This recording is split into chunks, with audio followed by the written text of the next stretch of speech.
Hello, everybody. How's everyone doing today? Uh, this is Brit and Jake Go to the Movies, episode 16? 15. 15, thank you. Yes, I'm Britton. I'm Jacob. And, well, hold on, let me turn my fan off. I usually turn it off. Today, we're doing yet again another special episode of Brit and Jake Go to the Movies. We're talking about our favorite movies of 2021. This should be fun. Indeed. Okay, can I pause that? There we go. Alright, 2021. It was actually a pretty good year for movies. What do you think, Jacob? Oh, yeah. This year really surprised me when it came to movies. Like, there were a lot of really good films this year. And we saw a slight, little bit of, little bit of our normal life, especially when it came to movies. So it was like so many films I saw in theaters, and it was an unforgettable year when it came to movies. Most definitely. I mean, one of my a lot of really good movies came out this year. Some that really surprised me, and some that I really liked more than I expected I would. Yeah, it's a pretty good year. Mm-hmm. 2022 started out pretty good because, for one, I got freaking hives on the first couple of weeks, and now I'm sick, so everything's going fine. God.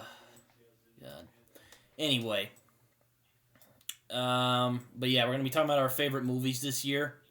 This last year anyway. So yeah, this should be fun. It's probably gonna differ a little bit because we didn't see the exact same movies, but our lists do align a little bit, so that should be fun.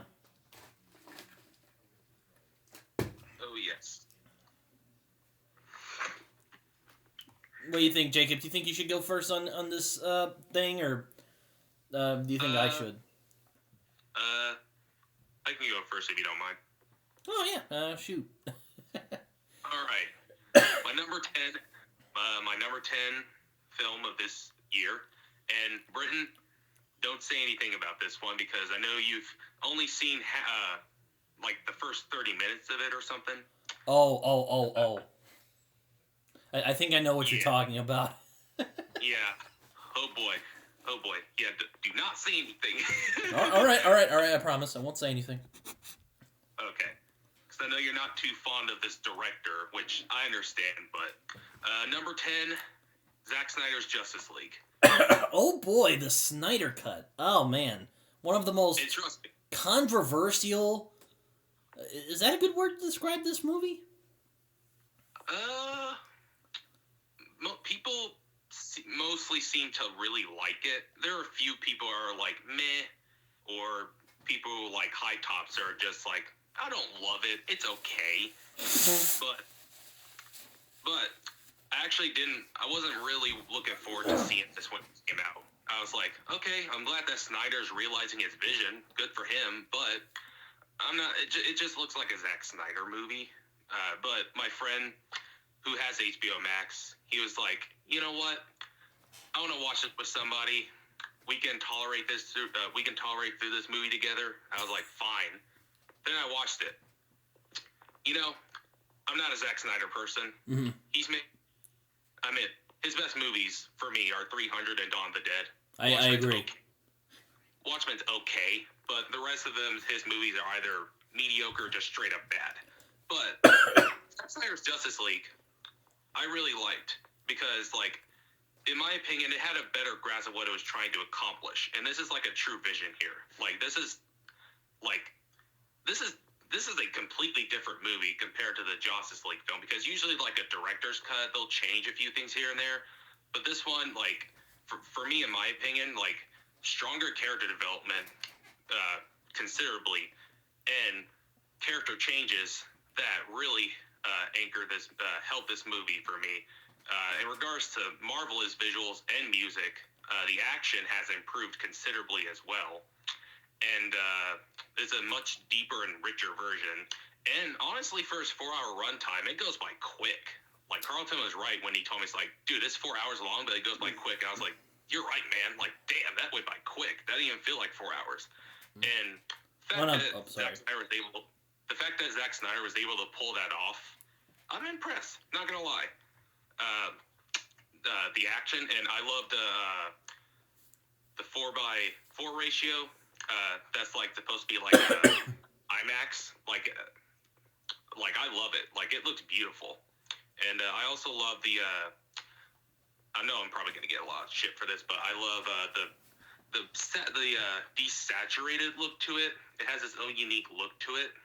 It feels like a Zack Snyder movie. That's what I love about it. It's like, it's his vision. Yeah, there are like some dialogue choices that feel forced. That should sound cool.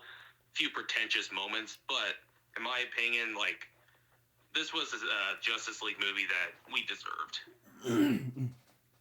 I'll pipe in real quick and say I do agree that it does fly by for 4 hours. That's all I'll say about that for right now. Because I promised Jacob I wasn't going to go off on this movie just yet. Even though I enjoy hearing you go off on this movie. Yeah, I mean, I'm like, so you see, Carlton and Jacob wanted me to watch this movie for a long time, and I'm like, no, I'm kind of sick of Snyder. I don't really want to watch this anymore. Then then I'm like, you know what? Fine, I'll watch it. Maybe it's better. And well, I won't say too much, but I did call Jacob because I'm like, you know what? I don't want to watch this movie by myself, please. And yeah, it was a good time. That's all I'll say right now. Oh yeah. But yeah, Snyder cut. I will say it does fly by for 4 hours, so that's nice. All right, what's your number 10 movie on your list? My number 10 movie, I got some of the Disney Plus series on here, but I'm gonna go with A Quiet Place Part 2. Nice. For my first pick here. We already talked about it, like, in depth, so I won't go too far into this. But this is a excellent sequel to a really great horror film. It's a bit larger in scope without making everything bombastic. We have Cillian Murphy in the movie. He looks unrecognizable. Unrecognizable. But he's really great in this movie. Millicent Simmons, she is just fantastic in this. This is a fantastic movie.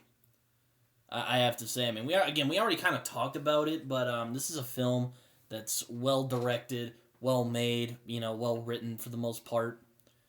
I don't really have much of an issue with it, maybe except for the ending. It is a little abrupt. But that's about it in terms of, my issues with it. This was really good. But thumbs up for me. Do you have any thoughts on this, Jacob? Oh, yeah. Quiet Place Part 2, I mean, yeah, we've already discussed this on our, about this film on here, but, just short thoughts. I should have probably named out my honorable mentions, but this film is definitely my honorable mentions, because this was one of the better horror sequels I've seen. Like, this is exactly the kind of movie I wanted to be. This is that rare sequel that's on par with the first one. I like the second one just like a teensy tad bit more, but they're, like, I say it's just as good as the first one. That's all I'll say on that. Yeah, I'd agree. This is a fantastic movie. Highly recommend it. Very good film. Made by people who understand the horror genre. Krasinski, which is funny because John Krasinski has said he's not even that big of a horror fan. But he made a pretty good horror film, so it worked out. Mm-hmm. Indeed. But, yeah, really all I gotta say about A Quiet Place Part 2 is that it's as great of a sequel to the first movies you're going to get. Also, some really great visual storytelling, just like the last movie, which you kind of have to do because this is a film about a world where people can't really speak all that much. Yeah. But yeah, this is a fantastic movie. I mean, I think Cillian Murphy's the best part of this movie. Him and Millicent Simmons are fantastic together. The tension in this is just fucking off the scale. Oh my god, it's just like, ugh. It'll shred your nerves. Oh yeah, this movie goes from 0 to 100 when it comes to its suspense. Exactly. Great film. Highly recommended. Alright, Jacob. You're good to go, man. Alright. My number 9 film on my list is Dune. Oh man, I was wondering when you were going to bring up Dune, because I have some thoughts on that movie. But say why you were gonna. But say why you enjoyed it. All right. This film, it's a masterfully directed movie, and I love it because like it's an ambitious and wonderfully acted film that transports you into this world with its sumptuous visual effects, massive scope, and the admittedly slow building story that leaves you on the edge of your seat for part 2. Yeah. I mean, I have issues. I mean, I didn't love it as much as Jacob did. Denis Villeneuve is one of my favorite directors ever now. I think Prisoners is... that's my favorite film from him. He's also made masterworks like Sicario, Blade Runner 2049, and Arrival, which, when we talk about that, hopefully we can get Tyig on, because he really loves that movie. Joys of being sick. I gave it a 3.5 stars because there's a lot of things I really like about this movie. For one, the visual effects. Oh my god, probably some of the best visual effects I've ever seen in my life. Oh yeah. Just like, yes, give me more. Just like, give me more of that. Really my issue with the movie might come off as a bit nitpicky, but kind of over-explains itself a little bit. And, nothing really kills a mysterious world more than over-explaining. I'm sure Jacob disagrees with this, and I don't know, really. But, there's a lot of things I like about this movie. Hans Zimmer's score is, oh man, probably my favorite part of the movie. For people who talk about he only uses, like, big horns, fucking watch Dune. That score is amazing. Easily one of the best scores of the year. Oh, yeah. And the comment on your issue that this film over-explained itself, I haven't read the book. I know you have. Isn't that what this Dune is basically about? People just, like, explaining what they're doing? Oh, yes. I will say I have read Dune. Is the movie a good adaptation? I won't pretend to be a purist on such things because I didn't love the Dune book. But I had a lot of the same issues that I did with the book. Is a lot of explanation when you probably didn't need to. This is probably going to sound very underhanded, but this is probably the best adaptation of the book we're going to get because it kind of captures the book almost perfectly. Kinks and all. I was kind of like, I'm wondering if they're going to try and, give these characters more soul. And they did in some parts. Also, when watching this film, I was like, man, Star Wars cribbed a lot from this movie, from this book. And it's gonna be funny when everyone's like, wow, this looks like a Star Wars ripoff. And they like go back like, oh, this came out before Star Wars. Whoopsie! One of my friends, like, who read the book and saw the David Lynch movie, he told me it's like, this is basically a sci-fi soap opera. Yes, I would agree with that. From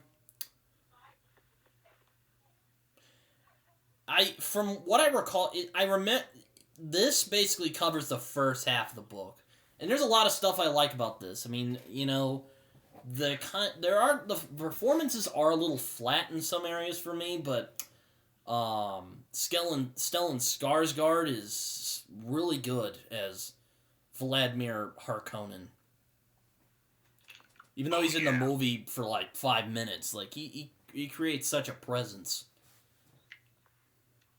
Indeed. And that fat suit, oh my god, like it's like Denis Villeneuve saw the trailer for the Batman and was like, I'm gonna try and beat that. Hold my tea. Hold my tea, yes. I mean, yeah. But yeah, Dune is a film I feel conflicted about, but there's a lot of stuff I really like about it too. Timothy Chalamet, probably said that wrong, I apologize. But he was fantastic in this. Or at least he did his best with what he was given. I also really like Josh Brolin in this movie. Also, Jason Momoa. He was phenomenal in this. Like, oh, I loved him in that. Like, he was the only guy I was like, I like this guy. Like, I felt really sad when he died. Yeah, I was like, man. And his fucking, or I'm not gonna spoil anything, but you know that whole scene where he's all like, "I'll see you later, Paul," and he does like that thing with the sword, and he just fucking bites. It's like, yes. Oh yeah. It was epic. It was epic. But yes, Dune is certainly a very audacious film, much like the book that inspired it. It's adapted from. Yeah, and I do have like issues. Yeah, I have my issues with the movie, mostly in the characterization. But I'm not gonna get. I'm not gonna criticize the film on that. Hopefully, they can flesh them out more in part 2 because this does feel incomplete. This definitely feels like a part 1. Even in the spoiler alert, even like in the opening titles, it says Dune Part 1. So I'm like, okay, I'm not gonna be too harsh on that. We'll see in part 2 if they flesh out the characters more. Yes. I also like how this, one of the things I did like is how this film kind of subverts itself in some ways. Kind of like, for instance, he has these visions and they don't always, work into reality as much as, you'd expect in these types of stories. Like, Dune is sort of meant to be like a subversion of the Chosen One trope, apparently. Well, yes, that's basically a good way to sum it up for, dummies. Is that, it's basically a subversion of the Chosen One trope, and that, like, oh, Paul's a messiah, and all that. But yes. But yeah, this is probably the most ambitious film of the year, so I'll give it that. Oh yeah. And I'm sorry. I'll be quick. Just my closing thoughts on why I put in my list. I just admired Villeneuve's scope and direction for this film. The visuals I thought really enhanced the tension and tragedy of some scenes, rather than just being eye candy. It also did a good job of catching you up to speed with the politics of the galaxy. Sounds about right. Zendaya's in this for like 5 minutes, so there's also that. Yep. Zendaya's been in a lot of stuff recently, but we'll get to that. But yeah, Dune, an interesting film. That's all I'll say on that. I might watch the David Lynch one day, but not right now because I don't know. I don't feel like it. All right. Oh, I'm gonna check it out once I'm in the mood to. But go ahead. Yeah. All right. So for my next one, this isn't actually a movie. This is a mini series. We're gonna talk about Wanda Vision, if that's all right. Oh yeah. Absolutely. Not really a movie, so I'm kind of cheating here, but Wanda Vision was fantastic, I thought. This show surprised me in a lot of ways. It gave me... I'm really glad that Marvel MCU is giving more... I'm glad that they gave more exposure to characters that are kind of brushed over in some of the movies, like Wanda and the Vision in this movie. Now in the comics, their romance is a bit of a strange thing, but in this show, it makes it feel more real and feasible, and I quite enjoyed that. I enjoyed a lot of the nods to old sitcoms, even though I'm not the hugest fan of sitcoms. There's a good few that I enjoy, but yeah, it was also fun picking out all of the references they were making to other shows like The Twilight Zone, I Love Lucy, and Malcolm in the Middle, and Modern Family and all that. Oh yeah, you know what show they should have done for like the intro or something? What? Friends. Oh my god, yeah, I forgot about that. They should have done Friends, man. That's like the most iconic sitcom ever, aside from maybe, I don't know, Leave It to Beaver. That's bad. Also, Elizabeth Olsen, oh my god, she's amazing in this. Oh man, and her little Scarlet Witch outfit, whoo! Her and Paul Bettany's chemistry in this is just, oh man. Oh yeah, oh man. It's beautiful. It makes the feeling of loss more, feasible again. It's also just kind of an extended metaphor for the process of grieving. Though I like how this show doesn't just go like, oh, this is denial, this is yada yada. It's kind of a blur, kind of like how grief works in the real world. The stages are more of a blur of different emotions rather than, oh, you're feeling this today, and then you're feeling this today, and then you're feeling this today, that sort of thing. Paul Bettany is great in this as well. I love him and Elizabeth Olsen's chemistry. But you know who stole the show? I'm sure you probably know, Jacob. Oh, I think I have an idea. Catherine Hahn! Oh my god, she was amazing in this. She was wonderful. Oh my gosh, she was so good. And, she also killed a dog. Fucking bitch. But, that's for another time. But yeah, Wanda Vision was fantastic. I am very much not regretting watching it. I had a good time watching it. Oh yeah. When they first announced it, Elizabeth Olsen, she's my MCU female crush. Yes, over Scarlett Johansson. Elizabeth Olsen. Whew. Whew. Man. Especially in that Scarlet Witch outfit. Oh my god. Whew. I feel man. Oh yeah, Jimmy Woo and Darcy. Oh yes. They were great in this. I don't know. I think Chris was tripping when he said they were okay. I'm like, bro, they were great. Yeah, I loved them. Yeah, they were great. Jimmy's I had somebody who disappeared over here. I don't know. And then him and Darcy just fucking being a comedic duo. I'm surprised they don't have a Darcy and Jimmy being a comedic duo for 8 minutes sort of videos. But hey, you should make them. Mm-hmm. Yeah, it was like Jimmy Woo. I like Randall Park a lot. And Jimmy Woo, in Ant-Man and the Wasp, he's probably my favorite part of that movie. And seeing him back here and seeing him having a dynamic duo with Captain, what's her name? Darcy. Darcy, yeah, the chick from Thor. Really liked her as well. Very likable presence, and I loved their relationship in the movie. Also, Kat Jennings is pretty cute too, but I digress. Or is it Kat Dennings? Kat Dennings.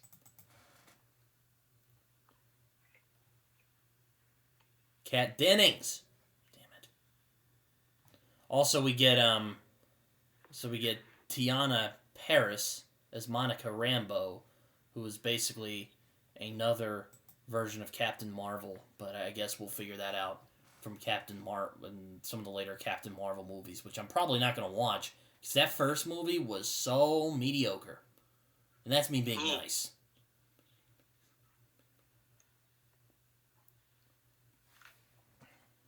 But but you know what wasn't mediocre? Wanda Vision. Also, it's one of the best lines of the year, as well, from Paul Bettany as the Vision. Indeed. Oh my god! This show. I wouldn't mention it, but it's basically like a 9-hour movie, so that's why I'm mentioning it. Yeah. My blurb thoughts real quick on WandaVision. Britton likes this one a bit more than me. Like, I have some big issues that that disappointed me. Mainly the finale of the film. It just felt like a typical MCU project. But I mean, Elizabeth Olsen and Paul Bettany, they were wonderful in this. Especially Katherine Hahn, which we already discussed about her. Oh man, she was excellent. But I also love that this film fleshed out Wanda as a character a lot more, because in the previous films that she was in, we didn't know much about her. She wasn't really that all fleshed out, but we really get to see how she's handling her grief in a very Scarlet Witchy way, which I really admired and I loved.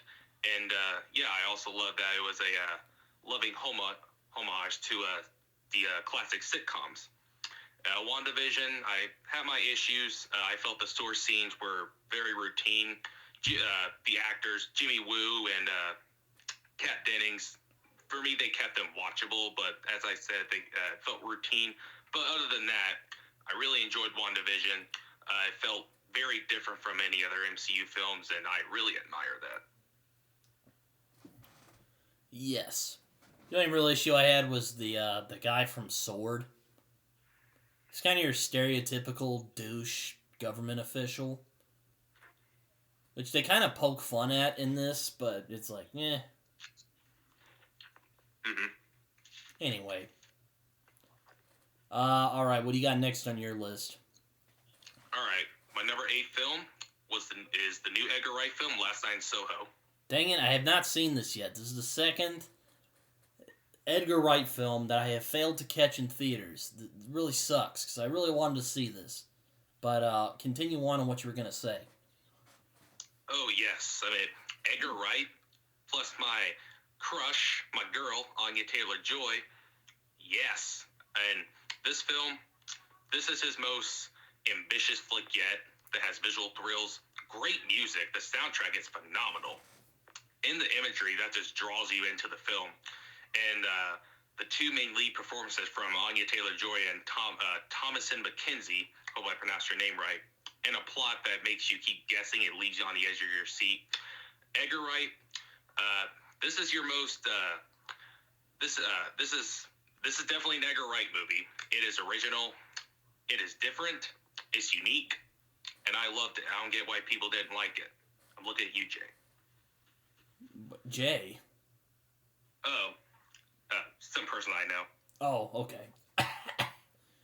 I have not seen Last Night in Soho, which sucks, because I really wanted to see it, and I'm a big Edgar Wright fan. I love all of his movies considerably. The Cornetto Trilogy is probably one of my favorite modern comedic pieces of cinema working today. That doesn't make any sense. I'm kind of sick and I didn't sleep very well last night, so don't judge me. But I enjoyed, I've enjoyed all of Edgar Wright's films considerably. Even Scott Pilgrim vs. the World, which I thought was going to be really corny, but it was very uproariously hilarious the entire time. Apparently this is like his first like straight horror. And I'm curious to see what he does, because, I love Edgar Wright. Also, Baby Driver's amazing. Watch it. We gotta discuss that film on here one day. One day. We definitely will. Oh, yeah. But yeah, Last Night in Soho, you have any other thoughts and any other things that popped out to you? Without spoiling anything. Yeah, this was Edgar Wright's like first attempt at like a horror movie, and I think he pulled it off really well. Like this film's actually very intense and a lot of suspense, and I really admire that. And once again, the soundtrack. Oh boy, one of the best soundtracks I've heard. Like it's up there for Dune for me. I love the soundtrack. Well, leave it to Edgar Wright. Dude's freaking amazing at picking out good songs for his movies. Oh yeah, it's freaking Edgar Wright for crying out loud. I mean, like, he hasn't made a bad movie yet, and Last Night in Soho, he has made another great film with this one. Two fantastic performances all around. A unique visual style to it that I'll remember. This will stand out as one of his most unique films out there, without a doubt. That's why it's on my list. Yeah.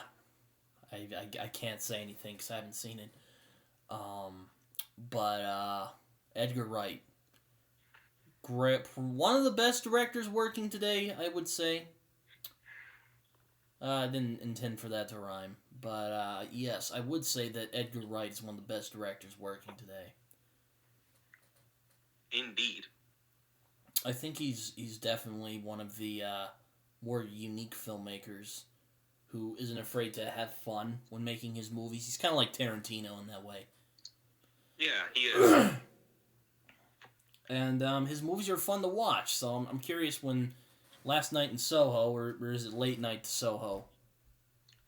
Last Night in Soho. Last Night in Soho. I'm sorry, my brain is not working correctly today. But yeah, Last Night in Soho. Sounds like a good movie.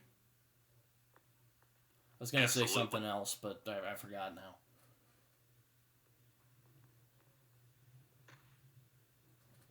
All right, my next favorite film of this year. James Gunn comes back again, except he's with DC this time. The Suicide Squad. Oh boy. Man, let me tell you, the Suicide Squad, this was basically what I wanted with the last movie. It's profane, it's irreverent, it's funny, also oddly heartfelt. It's a James Gunn movie. That's basically what I texted Jacob after I came out of the movie. You can ask him. I'm like, yep, it's a James Gunn movie. Basically, it's James Gunn taking the DC universe and making it tons better.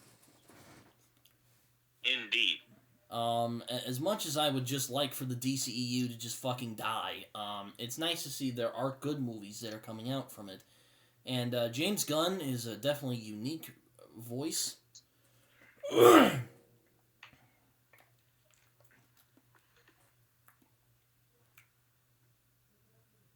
But yeah, Suicide Squad was a really good movie. I enjoyed it way more than I thought I would.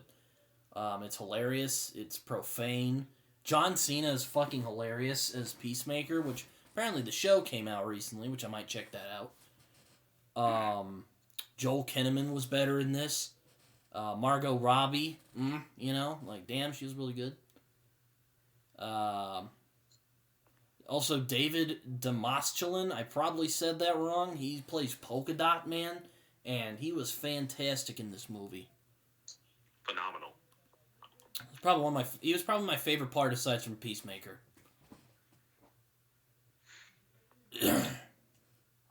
Basically, it combines James Gunn's kind of irreverent, dark humor with his kind of odd, heartfelt camaraderie of some of his other movies. I would say James Gunn is one of the best superhero filmmakers working right now. There's not really much else to say. What do you think, Jacob? You saw this movie, right?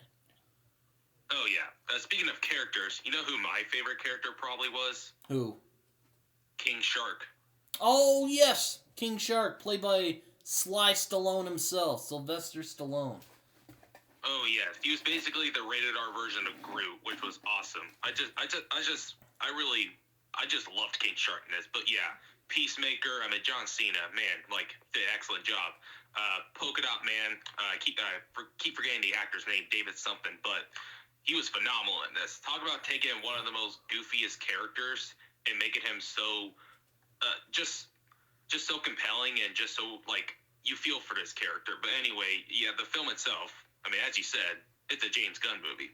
I mean, it has hyper-violent action, gleeful profanity, memorable characters, and it's all uplifted by writer-director James Gunn's eminently skewed vision. Like, Suicide Squad, I mean, this marks a funny, fast-paced, and surprisingly heartfelt comic book flick that plays to the source material's violent and unruly strengths.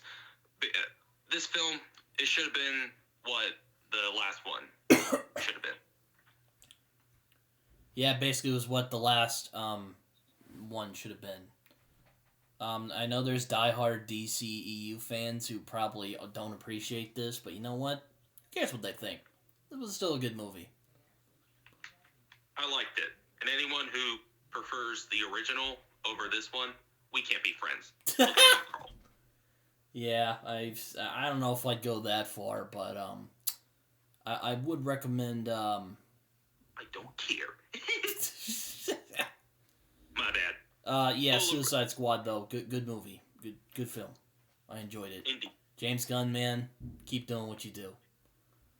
Don't make pedophilia jokes, but you know that aside from that, keep being you, man. Keep being you. All right, your turn. What do you got? Number 7 on my list. I'm sure this is on your list too. King Richard. Oh yes, I saw this few weeks ago. Actually, I saw it almost a month ago now. That's nuts. Fantastic movie. But I'll let you speak first. Oh boy, this film surprised me because any film that Will Smith is in, I kind of lose interest because I'm like, dude, like, you're a fantastic actor. You're one of my favorite childhood actors. Like, quit shooting yourself in the foot by choosing these mediocre films. And I was like, I'll check it out. I heard the reviews. I was like, dude, this is Will Smith's best performance. Like, one of his best performances ever since Pursuit of Happiness. I was like, really? I gotta go check this out. I watched it on HBO Max. Oh boy, was it a fantastic movie.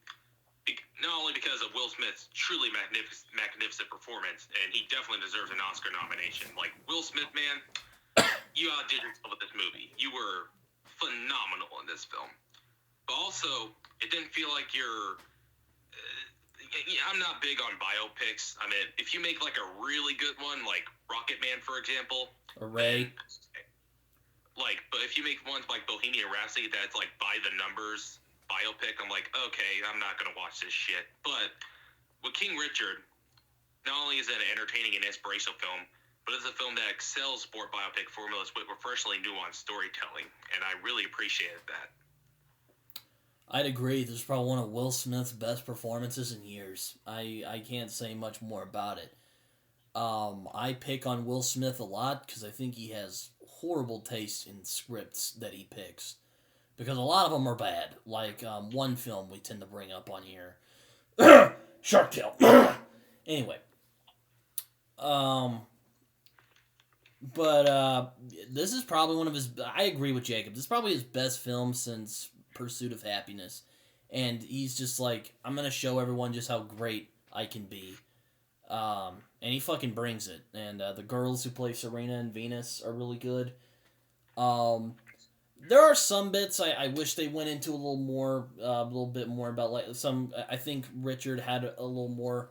Because the real guy is an interesting man. I think they could have brought up some interesting, subjects. Like, some of his other children he had before Serena and Venus. They do bring it up a little bit, but not as much as I would like. But aside from that, this is a really good movie, carried by very strong performances from Will Smith and the crew.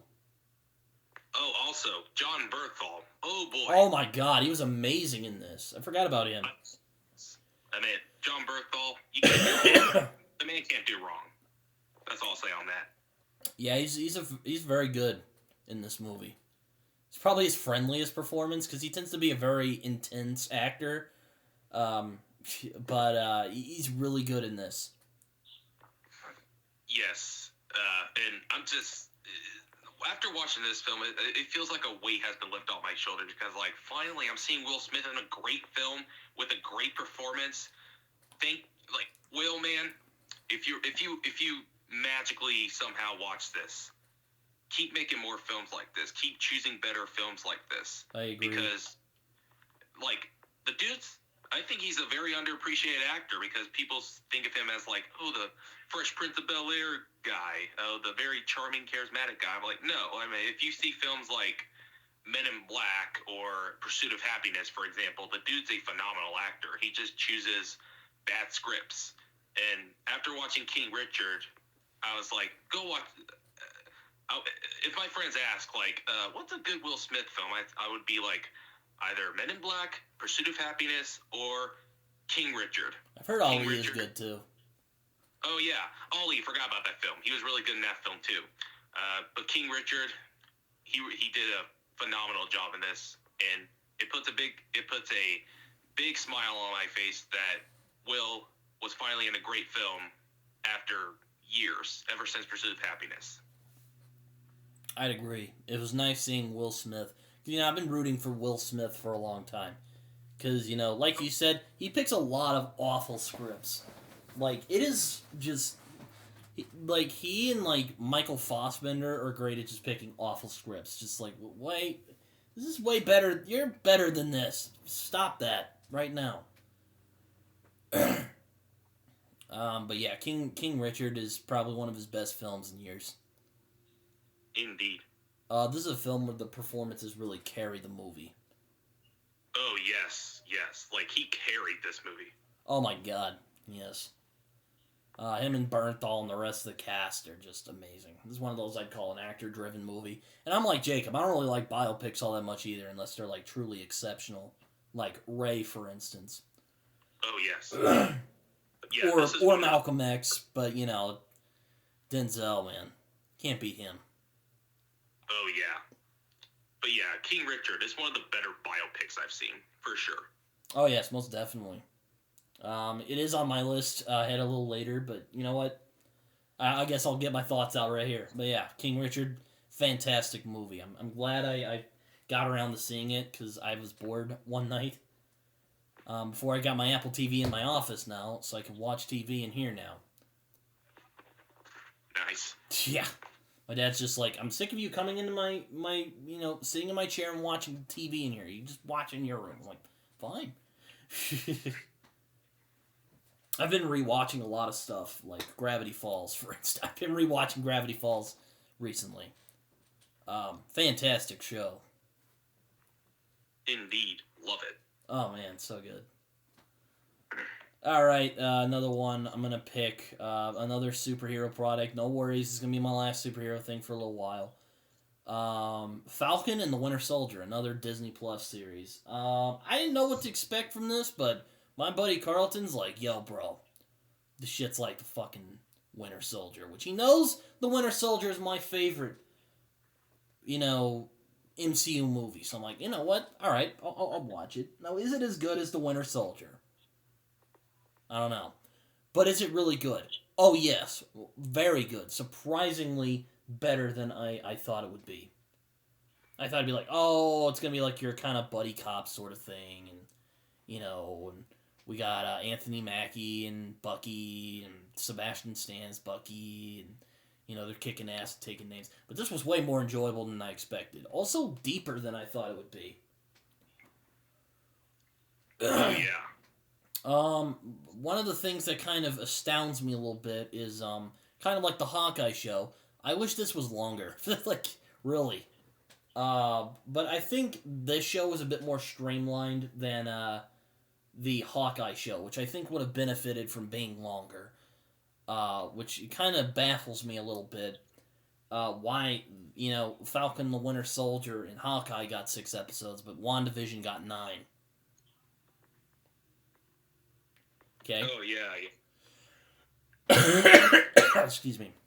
But yeah, this is just a fantastic show. I love the chemistry between Anthony Mackie and Sebastian Stan. Erin, what's her name? She was in The Green Knight, which is another movie I'm sure we'll bring up later.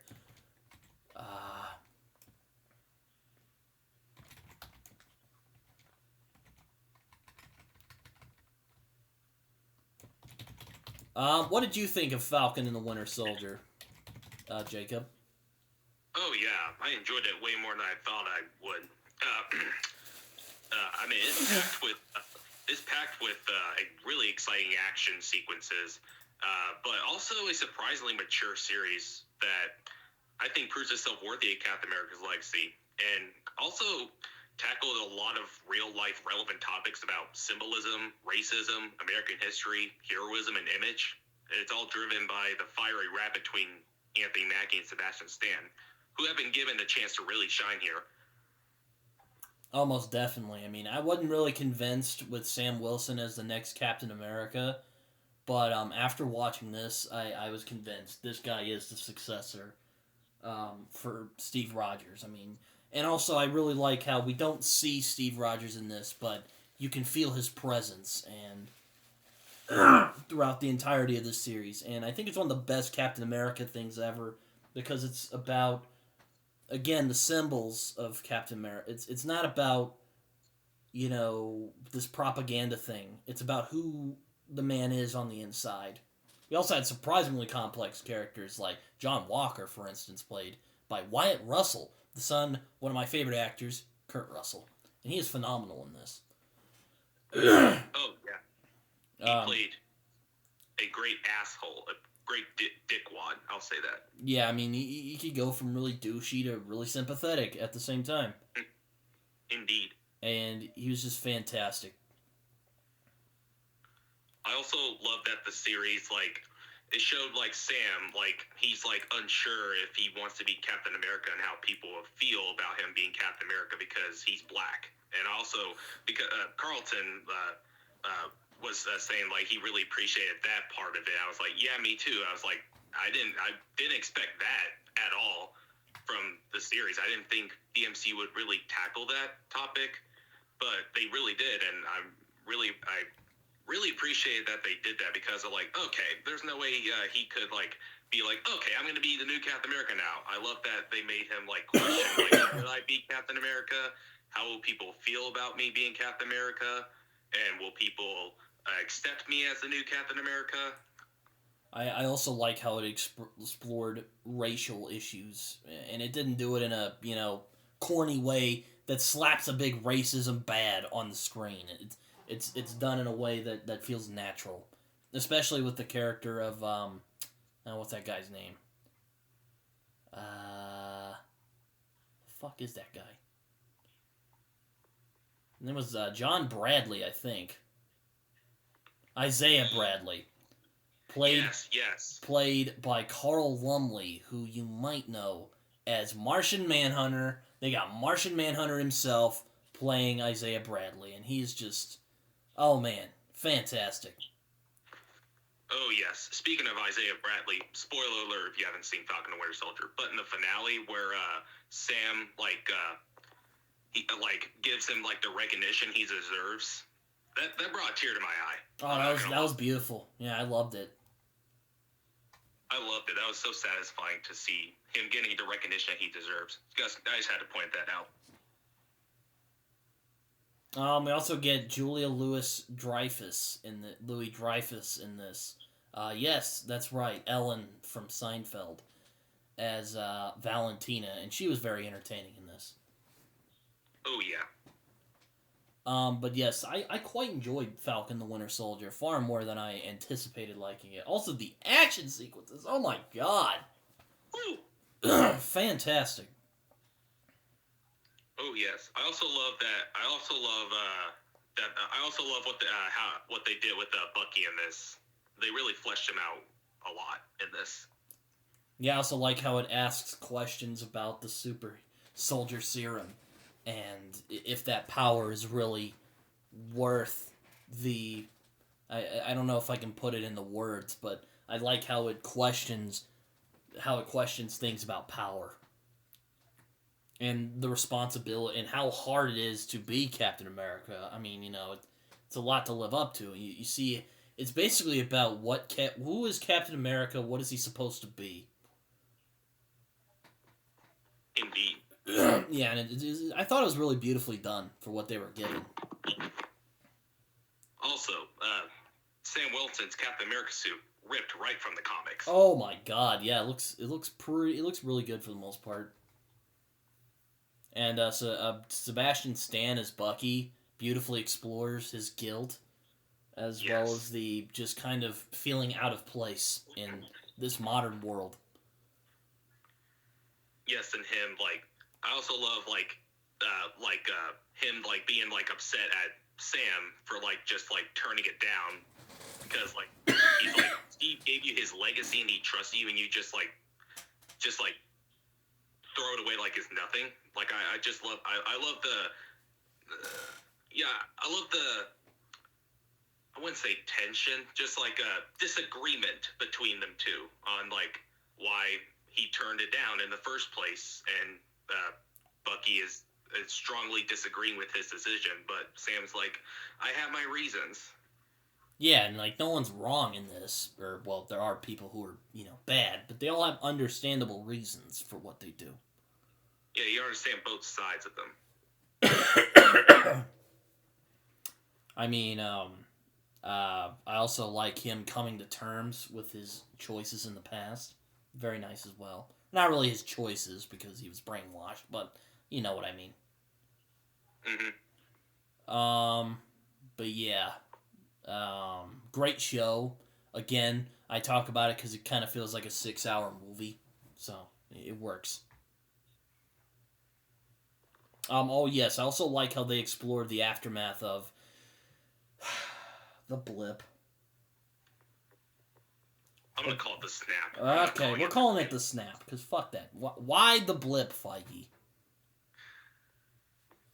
Why? Okay. So after the snap, we see the after effects of the snap, and it's explored in a way, because I'm all like, okay, that would be really weird. How would you come to terms with that? Like, all these people got snapped, and then they came back to life by also getting snapped. How the fuck does that work? And it explores all the potential consequences of that. Sam's struggling to keep his, parents' business afloat, and, he has to get taxes because he was gone for 5 years because he got snapped.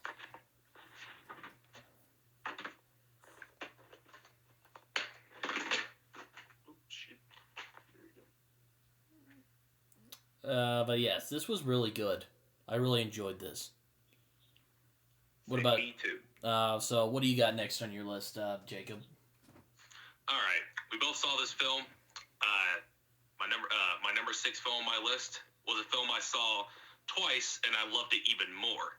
Tick, Tick, Boom. Oh, yes. Fantastic movie. Man, I'll let you go first, because, all honesty, I'll let you take the reins on this real quick. Alrighty. This film, it blew me away. I didn't hear anything about this film. I just saw it on Letterboxd. I'm like, a new Netflix film with Andrew Garfield. All right, then. I loved it. And I'm not a big musical person. I like a musical done right. Musicals, like, they think, like, adding, like, musical hit, adding, like, musical number, like, every 2 seconds, like, that's annoying. But this film, it does it in a brilliant way where it kept me entertained and engaged. And this is a film that wonderfully balances humanity and ambition. That's also a beautiful love letter to the late John Larson. This film also marks an impressive directorial debut from Lin-Manuel Miranda. Hope I pronounced your name right. And Andrew Garfield. Oh man, this is his best performance since Hacksaw Ridge, in my opinion. Like, man, this is an amazing turn from Andrew Garfield. Like, you were amazing in this film. Like, phenomenal. But yeah, I love the musical numbers in this. I love the direction.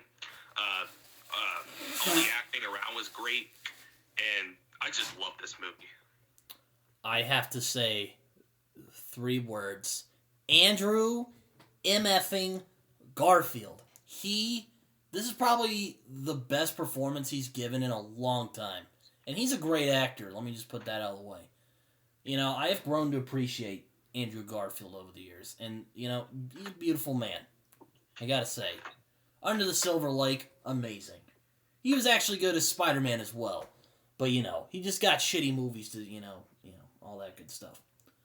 But man, this film is just a beautiful film about a guy who wants to follow his dreams. And 3090, that song got stuck in my head from the first moment I listened to it.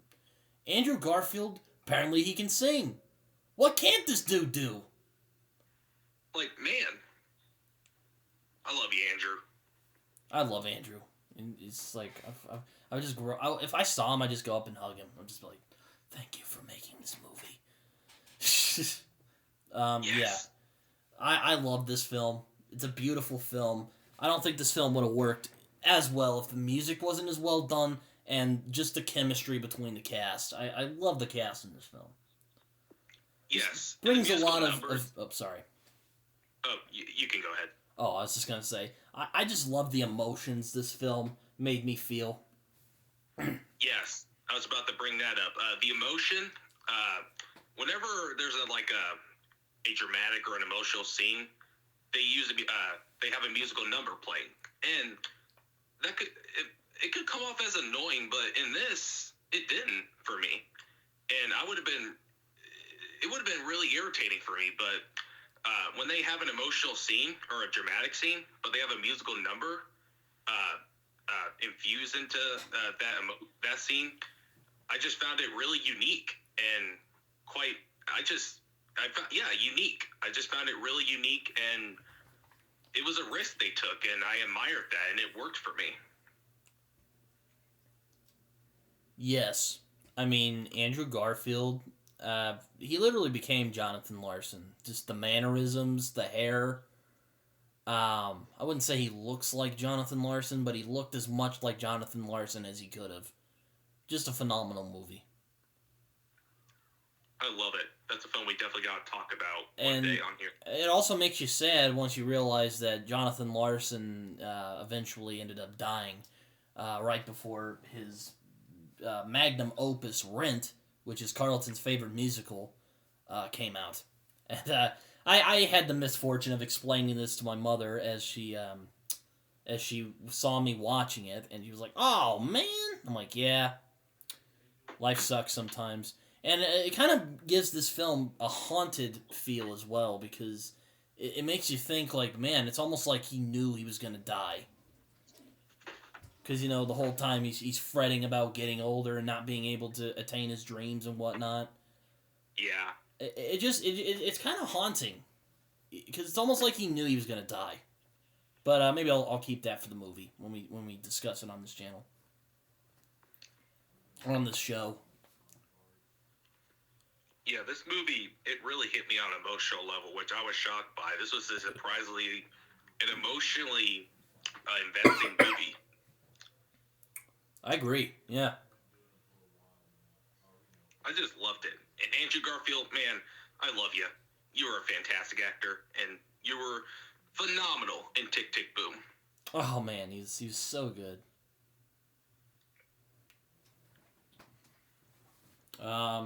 Yeah. Alright, I guess it's my turn. I'm picking my next pick. I'm picking the most recent James Bond film, No Time to Die.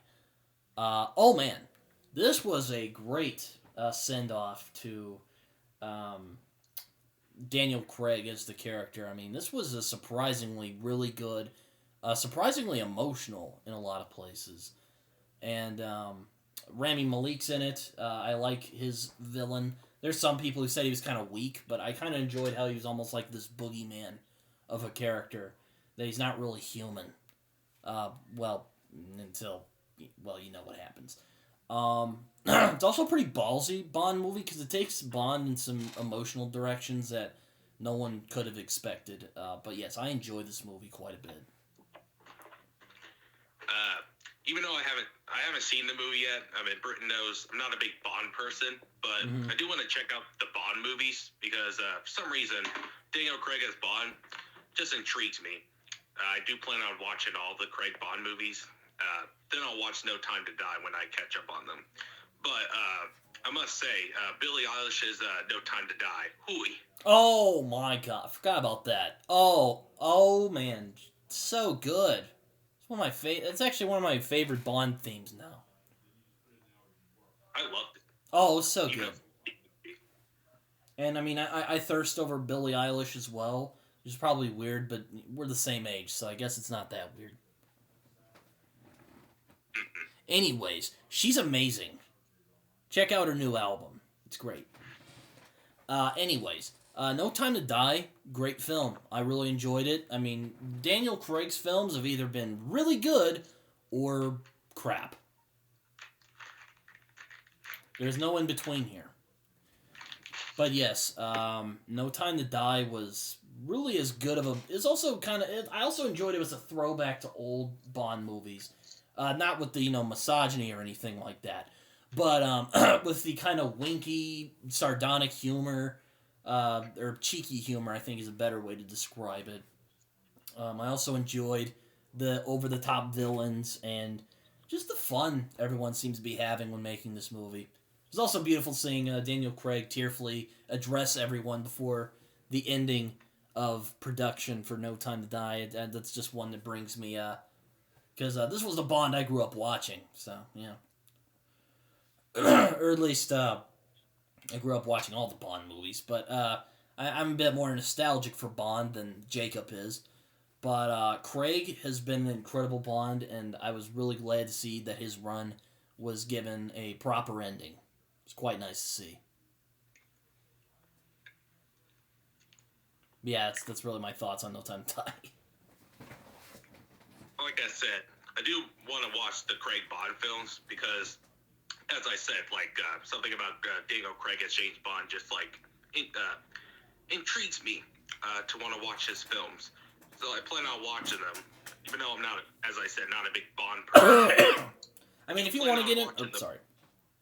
I do plan on watching the Daniel Craig Bond films eventually, but go ahead. Oh, I was just gonna say, well, if I were to recommend Bond films for newbies, I would recommend either Casino Royale, which was Daniel's first movie, Goldeneye, which is Pierce Brosnan's first movie, and Goldeneye, which is Sean Connery, which is my personal favorite Bond movie. If you don't like those, then, I mean, you're probably not gonna like Bond, but those are the ones I recommend. If you want to get into Bond, those are the ones I would recommend if you're curious about Bond and you haven't watched them. I'll be right back, but it's your turn now. All right. Number 5 on the list is another superhero movie. I know it's definitely on your list. We've already gushed over this film on this episode. On this podcast. Shang-Chi and the Legend of the Ten Rings. Ah, yes.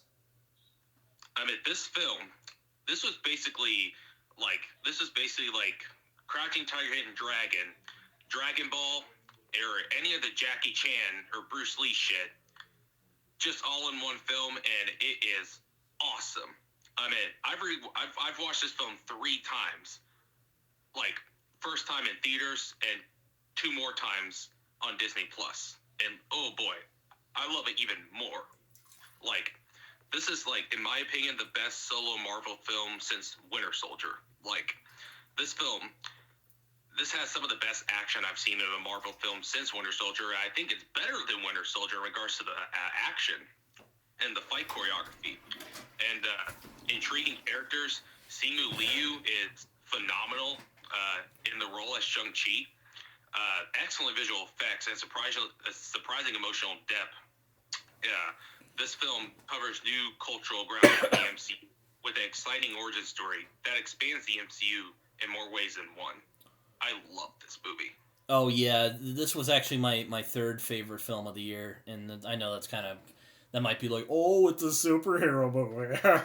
But you know what? This movie fucking rules, okay? This isn't even just a great superhero film.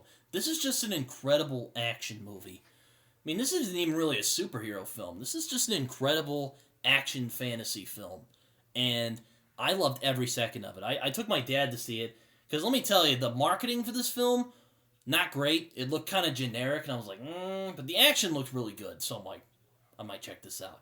And oh boy, I'm so glad I did, because I took my dad to see this, and we both loved it. This is incredible. The action in it, especially the train scene, oh my god.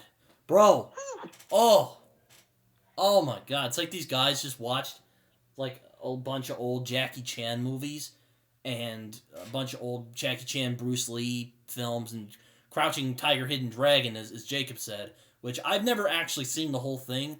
I've seen some scenes from it, but the action is ripped straight from it. Also, one of the best villains in the MCU, which is incredible. It also fixes Iron Man 3. I love this movie. Man, I don't know what more to say about this movie other than it's effing awesome. Oh, it's incredible. And Shang-Chi and Katie's relationship, love it. They genuinely felt like friends. And I love that they didn't hook them up in the end like that big cliche they always do. Thank God they didn't do that. But anyway, I also love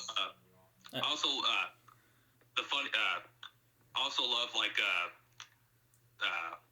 this running joke they did where they'll say like, "Yeah, we'll go home," but they'll go to karaoke and sing Hotel California.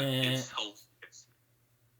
Yeah, one of my I also really enjoyed the again surprising emotional depth. I am also so glad that they didn't make Shang-Chi and Aquafina get together because I mean. I'm kind of sick of the friends get together at the end, and I'm so glad that I'm like, oh yes. I remember when I saw the movie, I was like, yes, they're not gonna be a couple, and then they never like kiss or anything. I'm like, yes, best movie of the year. I'm like, second best film of the year. Excuse me, Jesus, sound like I'm about to die. But Shang-Chi is incredible. I love this movie from beginning to end. Oh yeah, this for me it's up there with like Ragnarok or Infinity War or even No Way Home when it comes to replay value. Like I'll watch this movie more than a few times. Like this film is awesome. Oh like, yeah. It didn't even feel like an MCU movie. It felt like a good old fashioned kung fu movie. And I love me kung fu movie. Any of the Jackie Chan stuff, the Bruce Lee stuff, Crouching Tiger, Hidden Dragon. I love those types of movies. And Shang-Chi, it's up there for me. Oh, yeah, most definitely. I mean, this is just an incredible action movie. It's not even just it feels unique from other MCU films, because it's not really an MCU film, aside from some references to the MCU. Some references to MCU characters, and also Wong shows up a few times. But it's mainly just a really well-made action flick, and again, I loved every second of it. Me too. I love this movie. Oh, it's so good. I love it. So, I mean, this was our second episode, so we kind of gushed about it already, but, oh man, Shang-Chi is just incredible. Oh, absolutely. But, yeah, this is actually my third favorite film of the year, so, yeah, for me anyway. Because I'm bad at catching those, like, arty films, and I was thinking about seeing Licorice Pizza, but, well, now I'm sick, so now I'm probably never going to see it. I wanted to see it.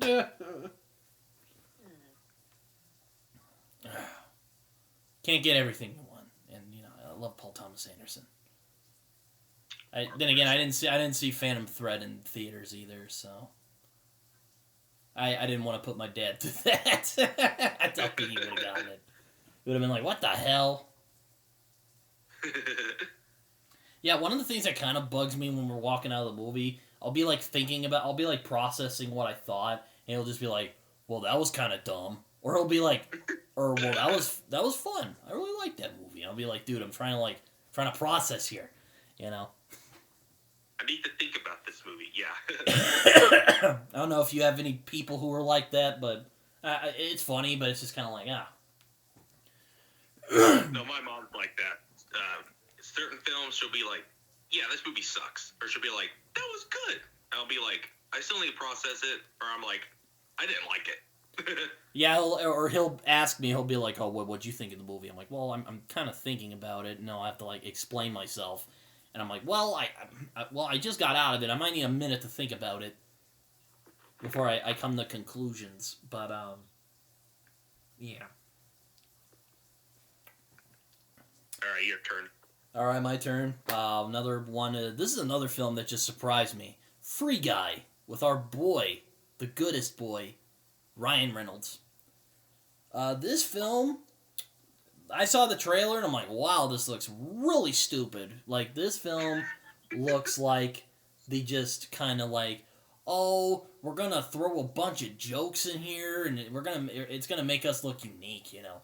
No, when I saw this, I was blown away by it. There was way more heart in this film than I expected. This is probably one of the best, like, AI films since, like, Her. Well, I'd say Her is a much more profound movie. I think Free Guy has a lot more heart. But yeah, this was a great film. I had a lot of fun watching it. The references were there, but they weren't in your face like some other Ryan Reynolds films I can think of. Deadpool. But yeah, Free Guy was really good from beginning to end, with a surprisingly very touching story about coming to terms with your identity and, you know, choosing your own fate. And, you know, it's a weird film about a guy who dresses up and gets shot in a video game that is definitely not GTA. Also, Taika Waititi's in this, and he is great.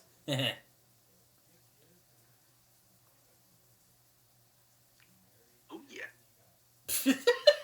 I'm like, Jacob, you good, man? I'm like, yeah, I still need to see this film. Oh, man, it's good. It's very good. I liked it way more than I thought I would, because I saw the trailers, I'm like, wow, that looks dumb. And then I saw it, and I'm like, wow, this is actually pretty good. It's the same way I was like with Shang-Chi. Because, you know, it's weird. I have this, like, kind of sixth sense when you see a trailer. I'm like, that looks stupid. Not going to see it. And then I'll be like, and I'll, like, sit back and, like, I'll sit back and watch it. And I'll be like, well, that was, or I'll look at a movie and be like, huh, that looks good. But sometimes, just sometimes, a film will utterly surprise me. Oh, yes. Free Guy is one of those movies for you. Yes. All right, your turn. Yeah, still need to see Free Guy. I really plan on to, but hopefully I get a chance to watch it because I really want to. Anyway, my number 4 film, this one you haven't seen yet. I strongly recommend, like, please go watch this film because it is amazing. It's on Netflix. It's an animated film from the producers of Phil Lord and Christopher Miller. The Mitchells versus the Machines. Oh, I've heard of this. Oh my god, this film is amazing. Like, this is an energetic and feel-good animated flick with ingenious dialogue, a really unique and eye-popping animation style, and a surprisingly valuable message about technology and our addiction to it. And it's also really, really freaking hilarious. I mean, like, for me, there's like about a laugh a minute, which is like hard to pull off this film. And also the family in this film, you care about them considerably, which is what this film should have done. If you don't care about the family, what's the point in the story of this film? This film was just entertaining from beginning to end. There was never a dull moment. It was consistently entertaining, and this film really surprised me, and it's my favorite animated film of this year.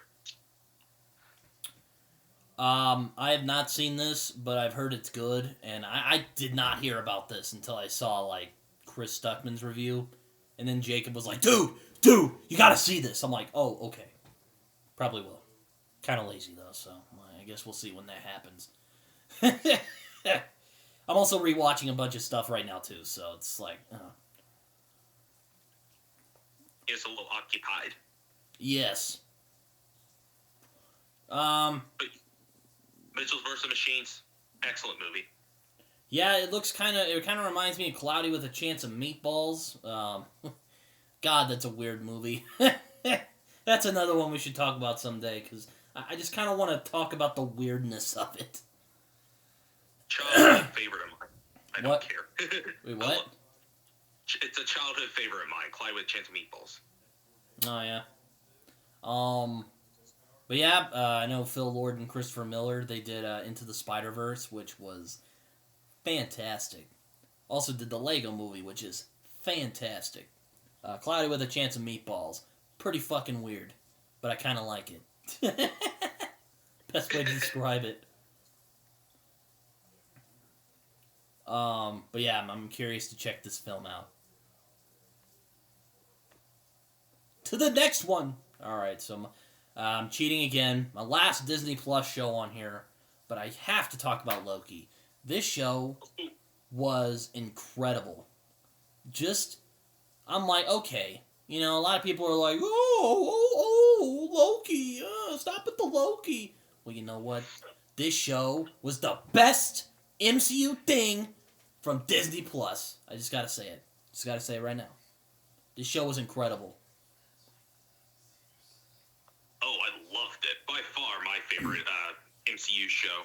Oh, mine too. Just incredible storytelling from episode 1 all the way to episode 6. This is another one where I was about to throw down with Chris because he was all like, I didn't really like the finale. There's a bunch of exposition. I'm all like, bro, it was... I'll throw hands. I'll throw hands for the... I will die on the hill of this show. Show was fantastic. We also got an introduction to the next big baddie, the MCU, and it was incredible. So I don't care what Chris says. This show was incredible. Oh, yes. And can I talk about the soundtrack? Oh my god, the music? Yeah, talk about it. Oh, man. It really reminded me of A Clockwork Orange. Like, man, the soundtrack, I listen to that soundtrack, like, especially, like, the TV theme, like, the end credit soundtrack. Oh my god, so good. Oh my god. It's phenomenal. Also, that violin that's played when, you know, Loki sees his, like, parents. Oh, it's so good. I love it. Yeah. Natalie Holt, freaking genius. She's up there with, like, she became, like, one of my favorite composers overnight. She is phenomenal in this. Yes. Like, she was another Michael Giacchino for me, like, who quickly became one of my favorite composers. Like, Natalie Holt, phenomenal with the Loki soundtrack. Also, we get to... Oh, sorry. Oh, no, go ahead. Also, we get to see Tom Hiddleston's range, and he is incredible in this. Somehow both being egocentric and kind of a jerk, and also very endearing at the same time. Mm-hmm. And we also get to see the better part of Loki, as well as some very thoughtful themes of free will versus destiny. Is your fate predetermined? And what is the cost of attaining free will? Which I thought was really fascinating and quite daring for a show of this magnitude from the MCU to bid on. And also it has one of the strongest pilot episodes I've seen in a long time. Yes. Also, Owen Wilson's in this. And my only disappointment with the show is that he didn't say "wow" once. I was waiting. Yeah, I was waiting for it. And apparently he joked. He was all like, I was not going to do it if they were going to have me say "wow." Apparently they're like, okay. But he's great in this. I love him. He's called Morbius. And Mobius. And him and Loki's friendship is just one of the most, like, wholesome things I've ever seen. Oh, I love their relationship in this. Oh, it's incredible. Also, we get a villain in here, and he's fucking amazing. He's in the last episode, so check that out. But Loki was incredible, just from beginning to end. I loved this show. Oh, yeah. Tom Hiddleston, I mean, I've always loved him as Loki, but he really showed his acting range in this film. Like, being, like, so, as you said, so egotistical, being such an egomaniac, and just being so endearing at the same time. Like, Tom Hiddleston, you did a magnificent job in this series. And Owen Wilson, man, you should have said wow in this, but you're still fantastic in this. I know, right? You should have said wow, man. At least once. At least once. Come on. Won't hurt you. No, I'm kidding. But this show was incredible. I loved it from beginning to end. Oh my, yeah, it's such a great show. I also love Tara Strong as, what the fuck is her name? Miss Minutes. Oh, She's yeah, the most, yeah, adorably ominous being ever. I know, right? Also, in the last episode, when they're walking around and she just pops up, it scared the fucking daylights out of me. Yeah. She's like, "Hey, y'all!" It's like, god damn. I was like, oh, that was a jump scare? There we go. There was a jump scare. Jesus. All right, your turn. Alright. We're in my top 3 now. My number 3 film on my list, film you haven't seen yet. Strongly recommend. Spencer. Ah, yes. I've heard a lot about this. Oh, yes. And Kristen Stewart. Man, this is by far her best performance she's ever given. She is wonderful in this film. And she definitely deserves an Oscar nomination. And I'm rooting for her that if she is nominated, that she wins, because she is phenomenal in this. But the film itself, this is an excellent film that explores the possible psychological effects that living under the repressive constraints of the English royal family can have on a person who just wants to live a normal life. I thought that was explored beautifully. And as I said, Kristen Stewart is excellent. Her performance is just a cherry on top. She is wonderful in this film and is wonderfully directed, wonderfully acted by everyone else. Yeah, strongly recommended. Such a great film. I've heard it's very good. And also a film I missed this year, sadly. Alongside Antlers and Nightmare Alley. And Licorice Pizza, I'm still upset about that. Yes. Hope it's still in theaters. I want to see it. I'm trying to follow Chris's advice about following films that you want to see and all that. All that, that video he made. Mm-hmm. About, supporting, smaller movies. Yeah. But yeah, I've heard Spencer's good, and I want to see it, but I haven't gotten around to it yet. Excellent film.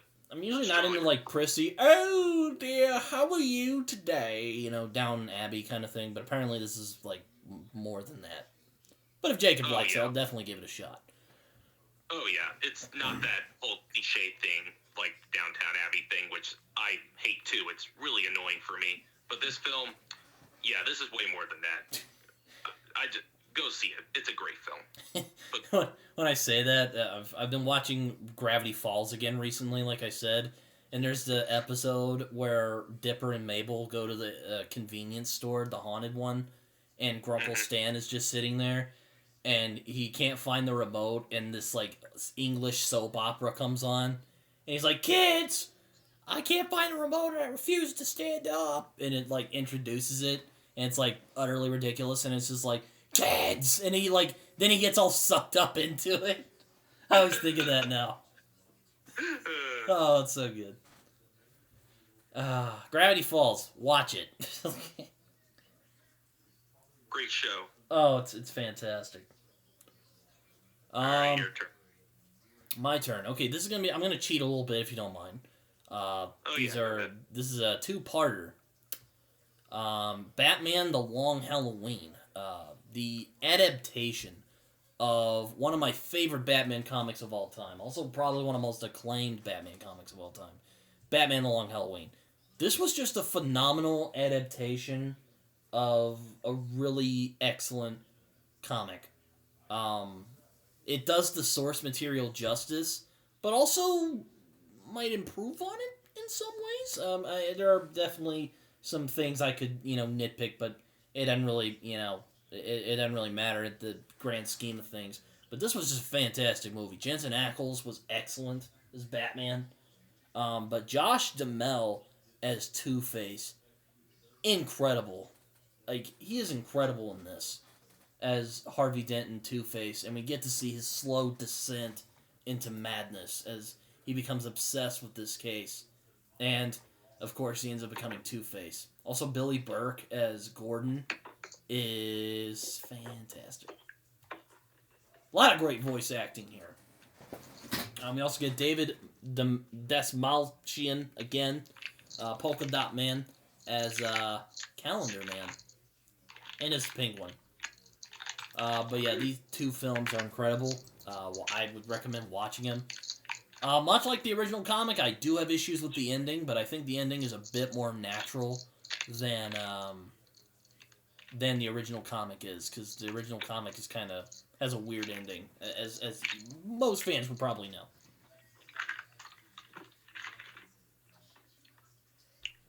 Yeah, I haven't seen those yet. I plan on checking them out because I love me some DC animated movies. Oh, these are fantastic. Not worth, definitely worth the watch, in my opinion. And also The Long Halloween, one of the best Batman stories out there. Oh, yes. It's one of my personal favorites. Probably the best Batman detective story so far. Aside from, like, The Court of Owls, maybe. But aside from that, great films. And great adaptation of an already phenomenal story.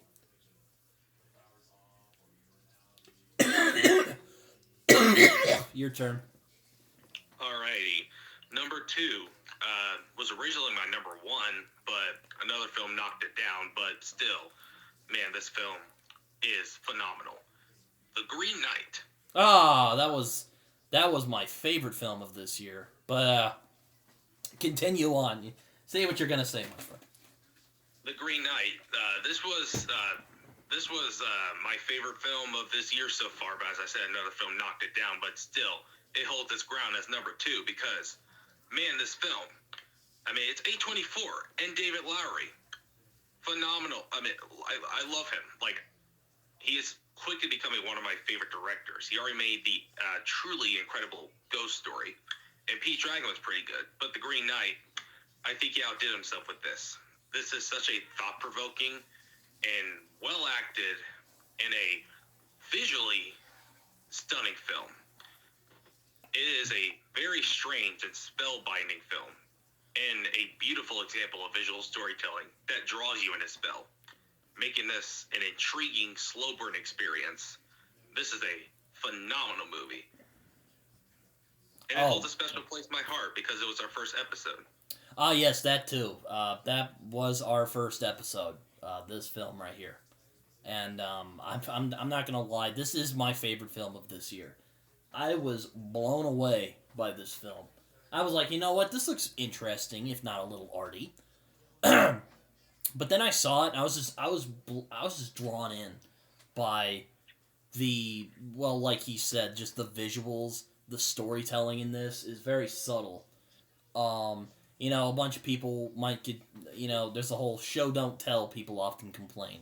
Well, this movie fucking does it in spades, and also the effects in this movie are outstanding, especially with the Green Knight, played excellently by Ralph Ineson. He is incredible in this, as well as Dev Patel as the titular, or not the titular, but he is Gawain, and he is phenomenal in this.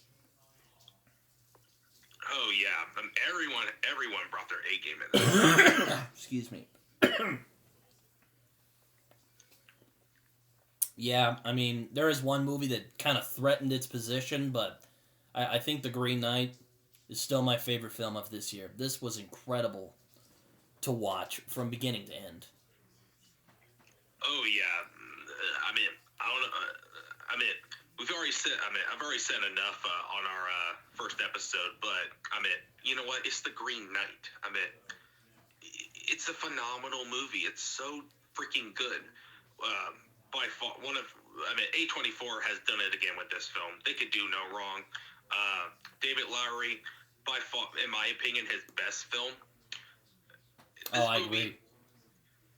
This is a prime example of great visual storytelling, here, folks. Especially towards the third act, which is predominantly visual storytelling. Yeah. Anyone who hasn't seen The Green Knight, spoiler alert, the third act, one of the best third acts I've ever seen in a film.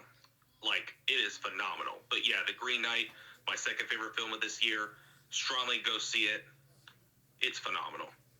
Oh, it's incredible. I mean, again, this is my favorite film of this year, so I knew Jacob was probably going to bring this up before I did, but yes, Green Knight is my favorite film of this year. David Lowery, I think, is one of the most original filmmakers working today. He is just incredible. I love the style of this film. I love the use of storytelling. I also love the subtextual themes of storytelling, of myth, the power of myth, particularly with the sock puppets and all that. This is a film I wanted. I mean, we talked a bunch about it on our first episode, which again brings a lot of fond memories. But this film gives you a lot to think about even after you've watched it. And I actually just saw it again recently after I got the film for Christmas. I know, ironic. But, yeah, just an incredible movie all around. I loved it. It's a masterpiece in my eyes, which I know that word gets thrown around a lot. But, yeah, this film is masterful. And I'm still disappointed Chris did not mention this on our channel, or on his channel. Yeah, man. I would have loved to know his thoughts on that movie, but yeah. I would have loved to see what he thought of it, but maybe he didn't catch it. Or maybe he didn't like it. We don't know. Excuse me. But yeah, The Green Knight, my second favorite film this year. Go see it. Yes. Your What are... I guess it's my turn now. I'm actually out of films on here, but I'll talk about something I really enjoyed that I saw for the first time in 2021. That didn't come out in 2021, I should note, but I saw it for the first time, so I'm going to cheat a little bit again, if you don't mind. Oh yeah, go ahead. Well, there was a TV show that I saw called, there was a TV show that I've been meaning to check out for a long time called, Over the Garden Wall. And, I have to say, it was incredible. I saw it the first time in August, and I was blown away. I loved it. Just a fantastic, just a fantastic feat of animation, and also just great storytelling from beginning to end. I love the gothic atmosphere of Over the Garden Wall. I love that it isn't afraid to be creepy while also whimsical. It's just a very beautiful show, and especially the last two episodes are just incredible. Just shows how phenomenal animation can be if you play your cards right. I mean, I freaking loved Over the Garden Wall. I saw it twice. Hell, I might have saw it more than that. I probably saw it 3 or 4 times. But this film it's not a film, but this show just blew me away from beginning to end. It is on HBO Max if you want to watch it. Oh yeah, I remember you telling me about this show, and I was like, you should go see it. I was like, it's definitely on my watch list. I plan on watching it, because those type of animations, like they're my type of like cartoon type of shows. I plan on checking it out sometime. Yes. Anyway. Wait, what? Alright, let's talk about, or if you don't mind, I'll talk about some other movies I saw this year that I enjoyed real quick before we get to your number one, if that's okay. Oh, yeah. I'll talk about Malcolm and Marie real quick. Made by the same guy who made the exceptional Euphoria TV show, also on HBO Max. Its second season actually just came out recently. This film, I don't know what to make of it. Is it utterly pretentious crap, or is it like this secretly profound thing? I really liked how raw this film is. It doesn't really contain itself into a box. And John David Washington and Zendaya play well off of each other. But yeah, this film was interesting to me, even if I didn't entirely love it the whole time when I was watching it. Yeah, I agree. I personally found this film pretentious and exhausting. Yes. I love the music in it, though. I'm a big jazz guy, so I was blown away by that. Um, I also love the monologues. oh yeah, they're really good too.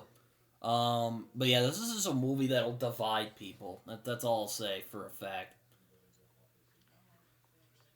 Um, I also saw Coming to America, the sequel to the excellent comedy film Coming to America.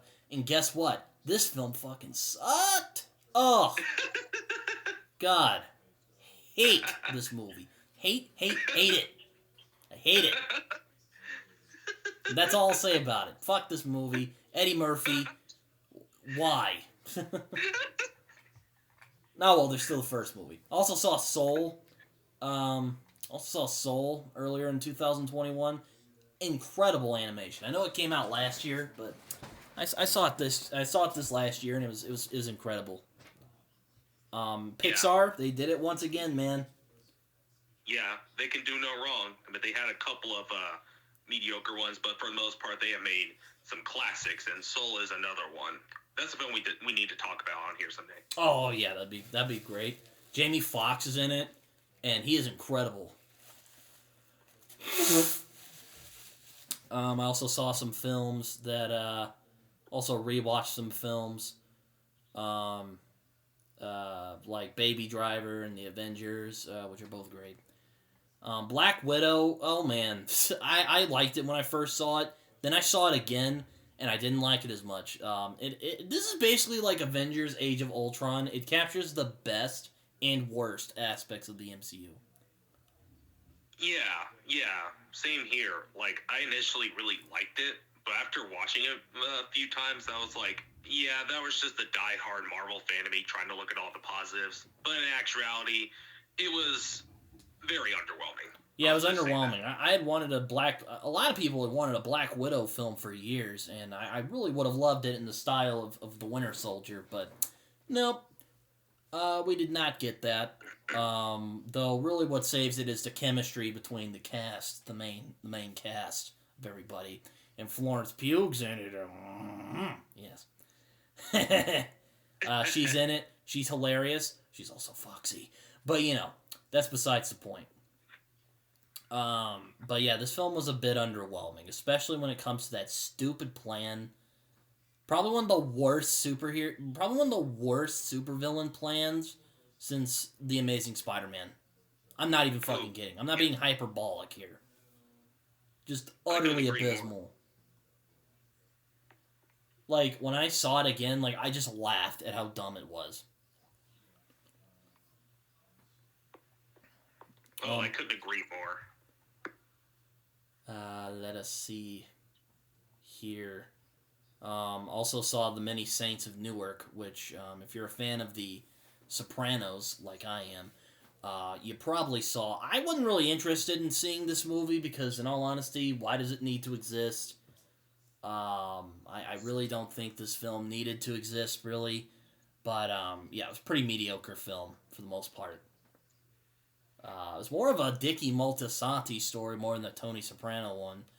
His son, James Gandolfini's son, did a pretty good job as Tony Soprano, but that was really it. Not really a fun film for me to watch. I didn't really love this film.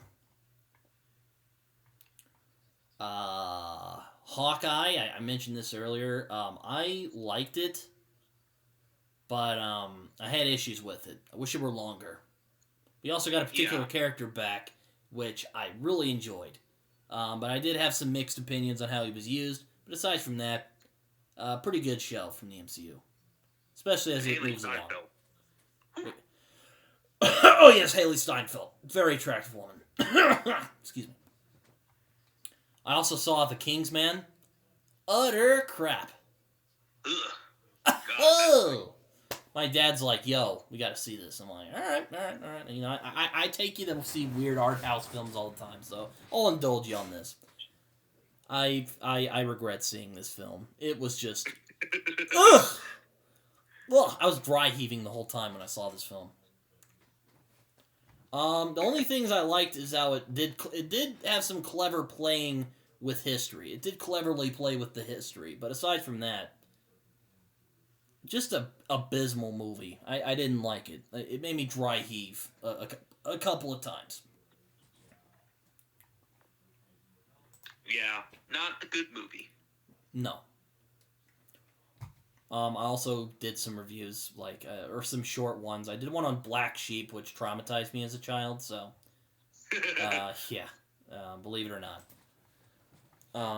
Maybe we'll talk about that someday, but I don't like thinking about that film, because, let me tell you, I don't like thinking about that film. Yeah, snicker all you want, but, I'm not about to. Also saw Gone Baby Gone for the first time, which is Ben Affleck's first film. Really good. I really liked it. Casey Affleck and Michelle Monaghan are really good in it.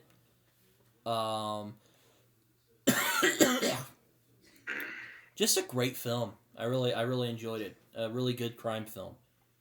And then I also rewatched some films like Old Man and the Gun. Or I didn't rewatch it, but I saw The Old Man and the Gun, which is another David Lowery film, which I thought was excellent. That's the only film from him that I have not seen yet. Oh, it's very good. Also saw Triangle on Tubi because I was on a time travel film kick for a little bit, and yeah, very good movie. Also, very haunting film, especially towards the end. Just what the film actually is. Very good, very underappreciated film. Also saw a documentary called The Redemption of General Butt Naked, which sounds a bit ridiculous, but it's about this African warlord who apparently reformed his ways. But really, the movie questions, did he really? Very interesting film on the process of evil and just what can bring a seemingly normal man as Joshua Balahi. I think I got his name wrong. Please don't cut my head off. But Balahi, what would bring him to become such a ruthless murderer that he was, and he ends up turning into this preacher. Now he's a preacher, and it's really weird how that works. But I guess we'll figure that out. I guess we figured that out as it went along. I also saw Tao, which was a surprisingly underappreciated science fiction film, with one of my favorite actors, Gary Oldman, as the titular Tao. A bit of a cliched film, but it was cliched in a good way, where I enjoyed the characters and the story that was being told. Very good movie. But aside from that, that's basically all the stuff I saw in 2021 that I didn't really think of mentioning, because either they weren't good, or they'd not come out this year. So, yeah. All right, Jacob, hit us with your number one. Oh, all right. Before I mention my number one, I have some honorable mentions. Quick. In the Heights, one of the better musicals I've seen. A Quiet Place Part 2, excellent sequel from Krasinski. Pig, Nicolas Cage's best performance, one of his best performances. Ryan the Last Dragon, a typical flick, but a really good one. And Judas and the Black Messiah, a great film that I strongly recommend. It's on HBO Max. But down to my number one film of this year, which I am surprised that it made my number one.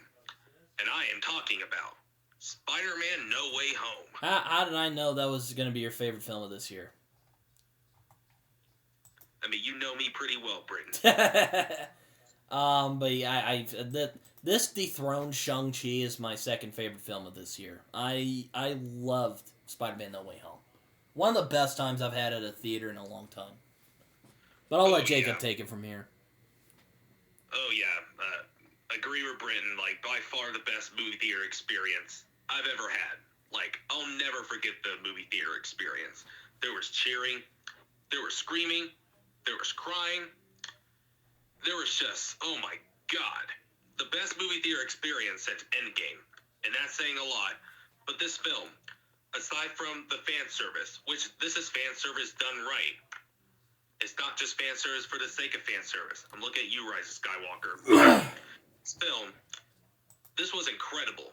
It managed to give us the fan service that we were expecting from this film, but also managed to tell Tom Holland's story and letting him stand on his own as Spider-Man. And, oh my god, yeah, seeing him stand on his own as Spider-Man and seeing his story play throughout, that is both emotional and extremely satisfying. And this film is just a love letter to all Spider-Man fans. And spoiler alert to anyone who hasn't seen No Way Home, with one of, if not the best, final battles ever in a comic book film. The final battle. It gave me goosebumps. It made me emotional. It made me cheer. It made me question what I was looking at was real. I just love this film. This is by far the best MCU Spidey film. And this is the best that Spidey has been since Spider-Man 2 in regards to live-action Spider-Man films. This film, it's amazing. No pun intended. Oh yes, it was amazing. It was spectacular. It was ultimate. It was all the puns. But this film was magnificent. I loved this. I loved this film. Probably the best live-action Spider-Man film since Spider-Man 2. And, I mean, Spider-Man Homecoming, I still think is an underrated film. I am never going to stop saying that. But this film, this was the first Spider-Man film in the MCU that felt like a Spider-Man movie. And Tom Holland's Spidey finally learns a lesson that with great power comes great responsibility. And it's freaking beautiful. Absolutely. But yeah, man, this film, it gave me everything I wanted and more. And spoilers. I'm just going to warn you now. Spoilers. I was roaring when Andrew Garfield and Tobey Maguire showed up in this, and I didn't think it would happen, but they did it. And I didn't think it would happen. I still question that. Is this a dream? Like, did that really actually happen? But yeah, I also love that they didn't. I also love that they didn't just like show them for like a split second. They just disappear. Like they're in the third act of the movie. And I also love that Tom didn't just rely on Andrew and Tobey to like cure all the villains. I also love that they didn't dumb down Tobey and Andrew just to have Tom shine. Like they all shine in this film, especially Andrew Garfield, which I'm surprised to say he was amazing in this film. He stole the entire movie for me. Oh man, he was one of my favorite parts of the whole movie. Oh yeah, I was genuinely surprised that he was like, honestly, like he stole the whole show for me when he showed up. I was like, Andrew freaking Garfield, like you were amazing in this film, truly. Like after seeing this, I want them to make an Amazing Spider-Man 3. Do it. Oh yeah, I was like, he showed up for this movie, to quote a particular person that we quote a lot on this channel.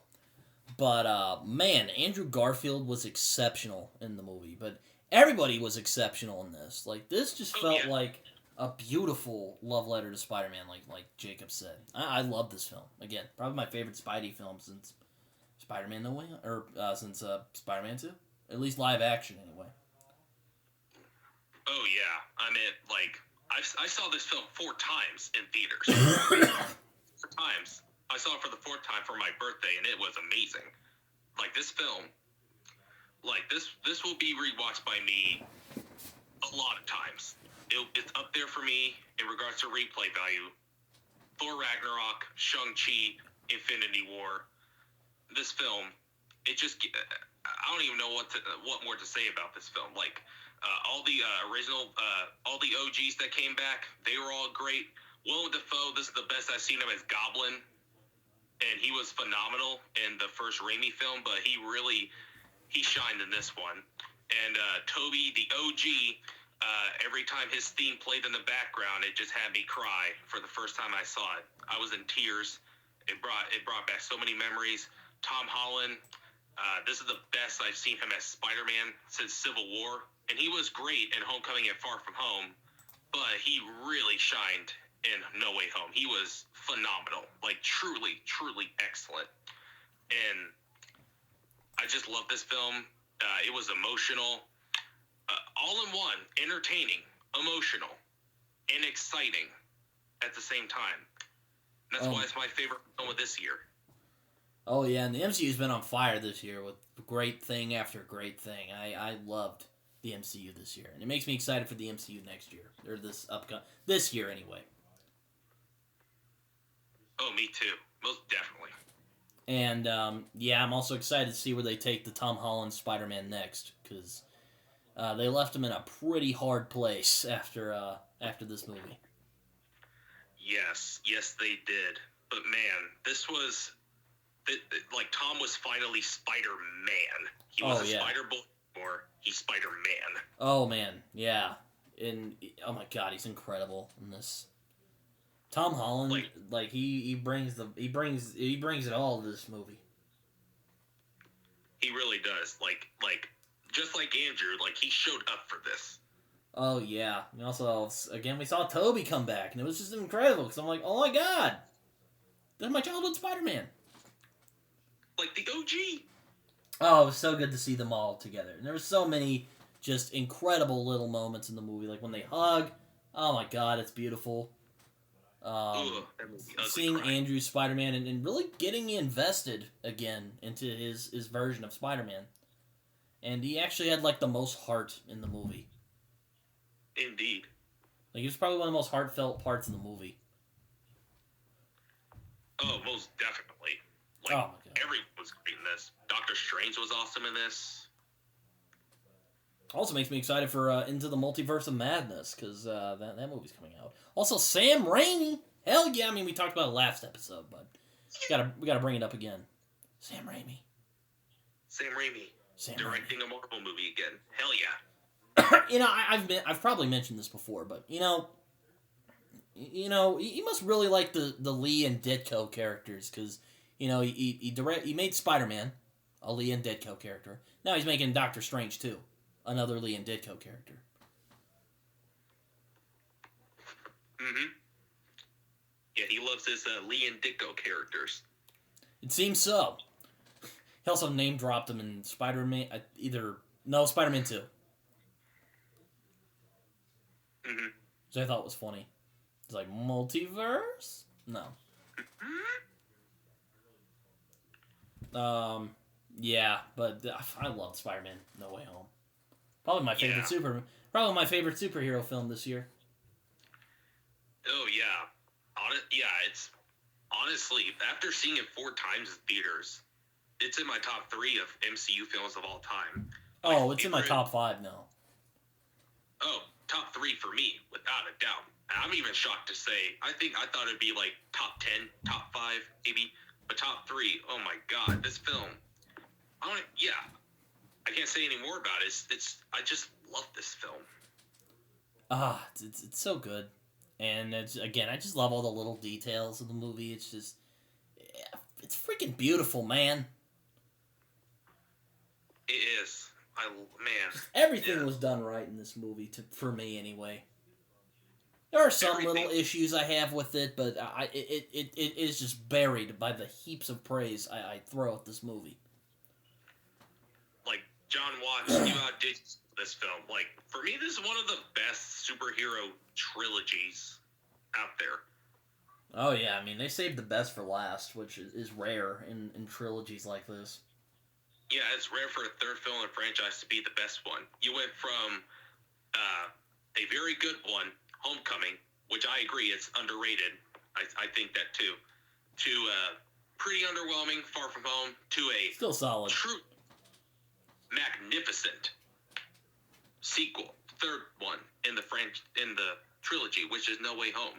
I love this film. You know, I wonder if John Watts was kind of like, not really phoning it in. That sounds bad, because the 2 Spider-Man movies before were pretty good, and they were pretty well made.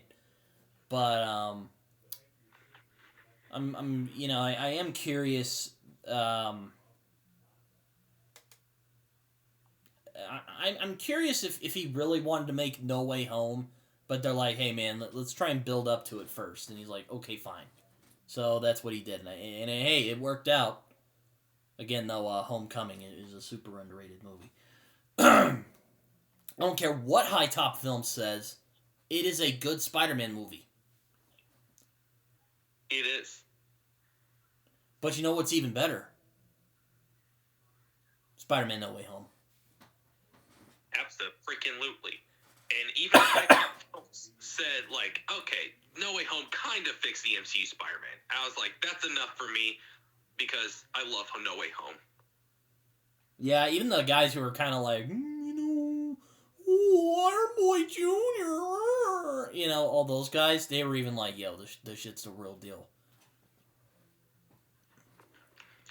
Yeah, like, this film, like, I was gushing about it with Carlton, and, man, yeah, all the Goblin and Spidey shit, dark, intense, and scary as fuck. Oh, my Carlton God. was, like, telling me, he's like, those Goblin and Spidey scenes are terrifying. I was like, yeah, they were, man. Like, that was some dark shit. Oh, my God. Again, just an incredible film. I loved it from beginning to end. Me too. Also, That's what we also got freaking Daredevil back. Oh, my God. Charlie Cox came back. May have been for a scene, but it was a freaking awesome scene at that. Ah! So glad to see him back. Yeah. Oh, yeah, my God. Yeah, first we got Charlie Cox back, and now Vincent D'Onofrio as Kingpin.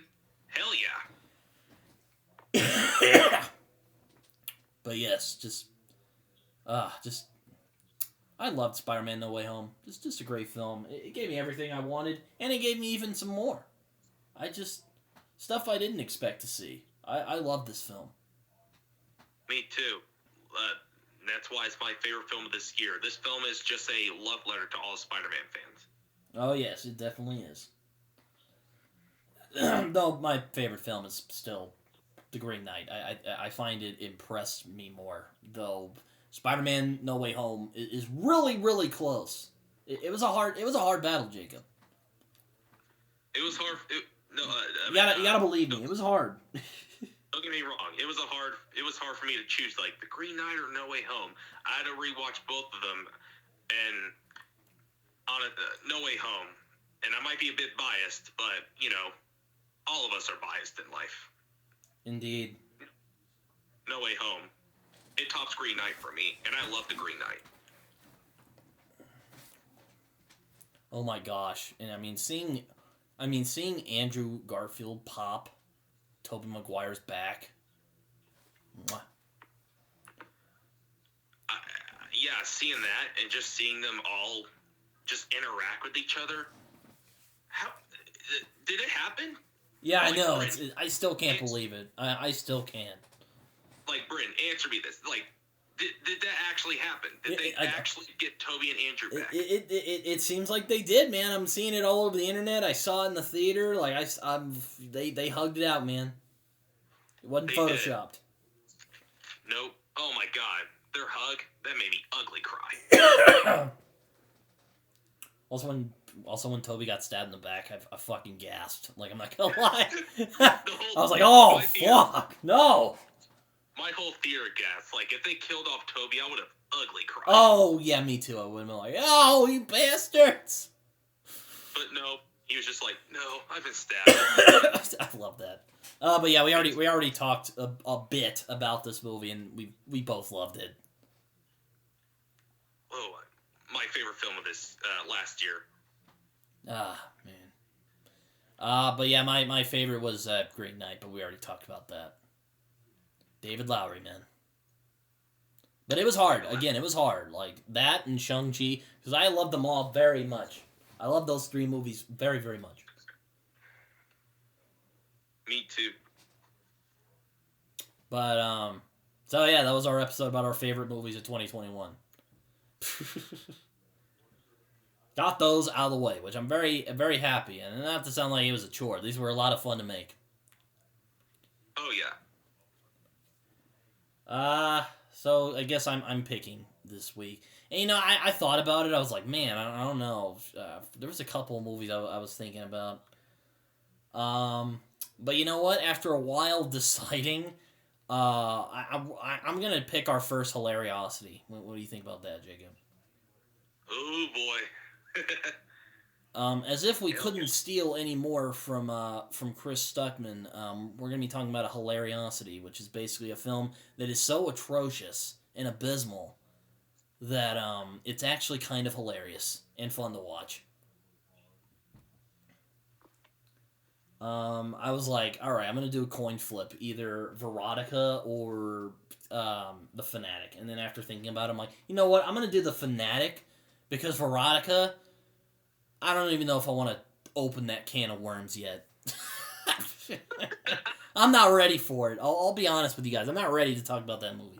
So Fanatic. Yeah. So we're talking about the Fanatic. Oh boy. What so horrible. A film so bad, it's actually quite hilarious.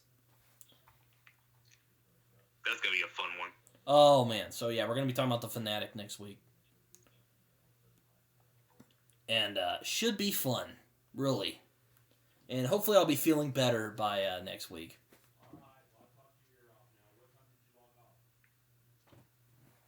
Anyways, this has been Brit and Jacob the movies. I've been Britton. I've been Jacob. And we do it for the love of the movies. At least most of the time. Yes, we do. Alright, see you guys next week. Goodbye.